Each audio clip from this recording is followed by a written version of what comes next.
ভারত আমাদের প্রতিবেশী এবং আমাদের একমাত্র প্রতিবেশী বলতে বলা যায়, কারণ চারদিক থেকে ভারত আমাদের আছে। কাজেই তার সঙ্গে আমাদের সবচেয়ে ভালো সম্পর্ক, যা সম্ভব তা হওয়ার উচিত এবং হবে। এটা ছাড়া আমাদের তাদেরও গত্যন্তর নাই, আমাদের গত্যন্তর নাই। স্যার, আপনার সুর এত তাড়াতাড়ি নরম হয়ে গেল? আপনি তো বাতাসে উড়ছিলেন কদিন আগে, খুব তাড়াতাড়ি মাটিতে পড়ে গেলেন যে।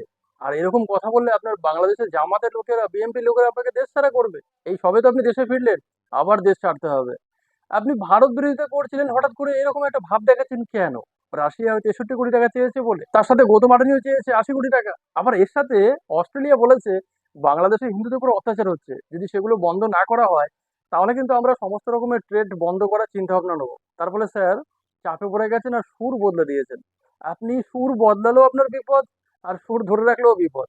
আপনার সব দিকেই বিপদ স্যার, আপনি পুরো মাঝখানে পড়েছেন। ভারতকে সঙ্গে নিয়ে চলাটাই বাংলাদেশের জন্য বুদ্ধিমানের এবং লাভজনক হবে।